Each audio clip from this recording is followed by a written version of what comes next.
नमस्कार साथियों, सबसे पहले आप मेरा परिचय जान लीजिए। मैं हूं सोनू ठाकुर और मैं बिहार के समस्तीपुर का रहने वाला हूं। तो अभी जो है लगभग रात के 10:30 बज रहा है और मुझे अभी नींद नहीं आ रहा है। रीज़न है कि मुझे ना पुराने दिन जो है याद आ रहा है। पहले मेरा जो लाइफ था वो कैसा था और अभी 25 जो है ख़त्म होने वाला है, कैसा अभी इम्प्रूवमेंट हुआ है, कितना मेरे में डेवलपमेंट कितना हुआ, वो सारी बात मैं अब आप लोगों के साथ शेयर करने जा रहा हूँ।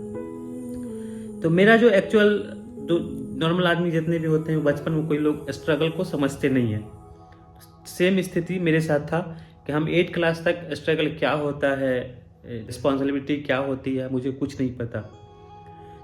जब मैं 2016 में 8 जब पास किया था अपने स्थानीय विद्यालय से, तो उसके कुछ दिनों बाद मेरे पापा की डेथ हो गई थी। उसके बाद मुझे ऐसा लगा, उसके बाद मुझे अचानक से इन चीज़ों के बारे में जब सोचने लगे कि मेरा क्या होगा, क्योंकि किसी पर्सन का अगर बैकबोन डैमेज हो जाए, अगर ख़त्म हो जाए तो आदमी खड़ा नहीं रहता है। ठीक उसी तरह से जो मेरे पिताजी थे वो मेरे बैकबोन थे उस टाइम।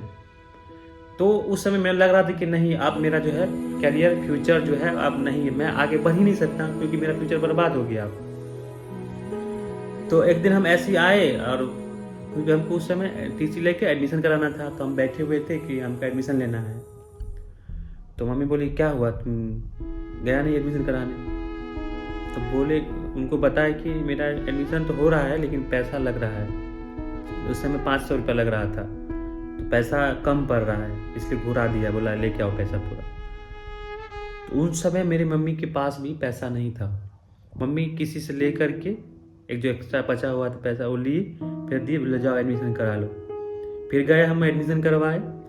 तो उसके बाद तो स्कूल भी जाने लगे 9th 10th और कोचिंग भी जाने लगे। तो उस समय कोचिंग का पैसा मम्मी भी देती थी कभी कभी, मतलब कहीं कहीं काम करके। असली जो मेन जो होता है ना स्ट्रगल, उस समय तो स्टार्ट उससे ट्रेलर चल रहा था। अब जो मेन जो सीन था वो 10th के बाद जब मेरा रिजल्ट निकला था, तो रिजल्ट जो था मेरा थोड़ा कम आया था, ख़राब हो गया था, मेरा 2nd डिवीज़न आया था। तो उस समय लोग कह रहा था कि अरे यार इतना पढ़ता था, इतना तेज़ था, देखो वो लड़का पढ़ रहा था, वो फर्स्ट कर गया लेकिन तुम सेकंड कर गए, तुम पढ़ता नहीं था, तुम दिखावा करता था। तो मम्मी को बहुत बुरा लगा, हमको बुरा, हम तो घर से निकला ही बंद कर दिए थे। तो मम्मी बोल रही कि तो ऐसे ऐसे सब बोल रहा है। तो बोले बोलने दो, आप क्या करें, उसका तो सबका तो मुँह बंद नहीं कर सकते हैं। तो जब मेरा 2nd डिवीज़न आया तो हम सोच रहे थे कि अब क्या करें, क्योंकि आर्ट्स हमको पढ़ना नहीं था, हमको जाना था साइंस में ही। और साइंस में आप लोग जानते हैं जब कोई साइंस अगर बच्चा पढ़ता है उसमें कितना खर्च होता है। तो हम तो सोचे कि अब करना है तो साइंस ही, नहीं तो नहीं पढ़ेंगे। फिर सारे लोग जो मेरे जितने भी दोस्त सबके साथ, वो लोग बताया कि चलो नहीं, आर्ट्स से अगर दिक्कत है तो आर्ट्स लिखवा लो। तो हम थोड़ा देर के लिए मान गए थे, लेकिन उन लोग के साथ हम भी चले गए थे वो ऑनलाइन करवाने के लिए, जो होता है एप्लीकेशन के लिए। गए वहाँ पे तो मेरा मन नहीं माना। वो लोग अपना आर्ट से अपना एप्लीकेशन दे दिए थे, लेकिन मैं अपना सब पहले से जो फैसला कर रहा था मैं उसी फैसले पे टिका रहा और मैं साइंस से अपना नामांकन ले लिया। अब आया कोचिंग का। तो देखिए भगवान कितना, ऊपर वाला कितना सपोर्ट करता है। मुझे उसी दिन जब मैं एडमिशन करा के आया, उसी दिन मुझे 5 बच्चे को पढ़ाने का ऑफर आया ट्यूशन।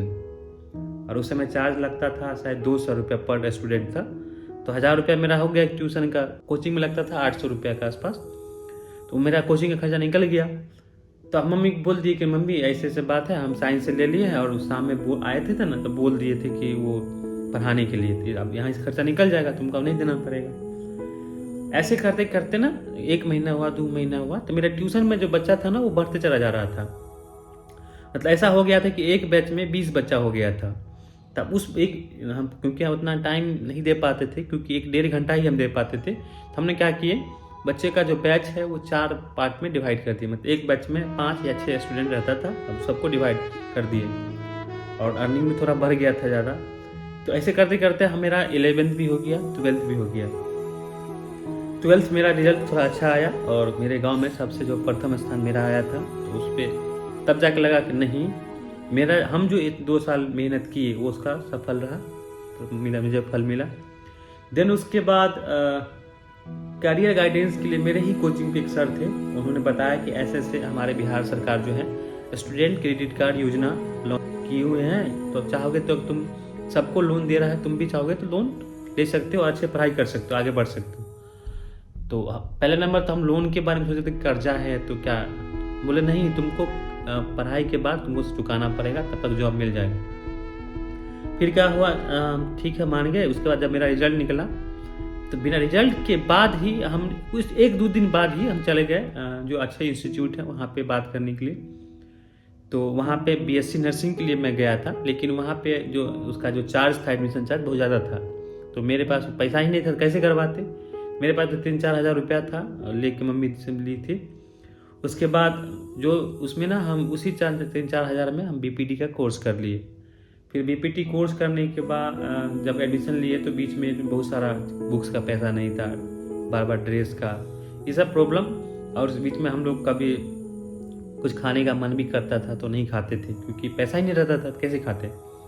तो फिर बीच में स्ट्रगलिंग चला। फिर जब हम सेकेंड ईयर आए तो तब बीच में ना हमको क्लिनिक मिल गया था, पार्ट टाइम करने लगे थे, उसमें 2000 तक हो जाता था, तो उसमें पॉकेट खर्चना और कुछ घर भी देना होता था। लेकिन इस टाइम तक भी हम ट्यूशन पढ़ाना नहीं, उस समय हम 4-5 हज़ार रुपये तक कमाना शुरू कर दिए थे सारा मिला के।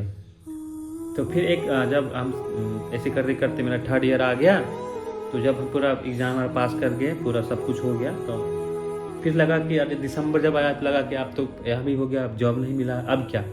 भाई उस समय जो मेरे पास सर पे जो आया ना प्रेशर, लग रहा था कि सच में एक आदमी खुद सुसाइड करता है ना, वैसा फीलिंग आ रहा था। हम लोग कैसे कैसे करके दिसंबर काटे, जनवरी कुछ दिन काटे, फिर हमको वहाँ से ऑफर आया कॉलेज से पढ़ाने का। तब लगा कि नहीं, भगवान के घर में देर है अंधेर नहीं, भगवान जब भी देते हैं जो भी करते हैं वो ठीक ही करते हैं। मेरा ज्वाइनिंग आया, फिर मैं प्राइवेट सेक्टर में एक एज ए फिजियोथेरेपी लेक्चरर का ज्वाइन किया और वहाँ पढ़ाना शुरू कर दिया, जो कि अभी तक मेरा कंटिन्यू है। और साथ मेरा क्लिनिक अभी भी चल रहा है पार्ट टाइम। दोनों मिला के ठीक ठाक मंथली इनकम हो जाता है, जो लाइफ चल जाता है। तो इस तरह से मेरा जो है हल्का ज़्यादा डेवलप नहीं, जितना होना चाहिए था उतना नहीं हुआ है, लेकिन हाँ पहले से अभी बेहतर है। अच्छा लाइफ स्टाइल, अच्छा खाना भोजन, अच्छा जीवन की चल रहा है। तो सब ऊपर वाला का दुआ है। जो हमारे पेरेंट्स थे, हमारे टीचर्स जो थे, जो बीच में हमारे अच्छे मार्गदर्शक बने, उन सभी का थैंक यू, धन्यवाद।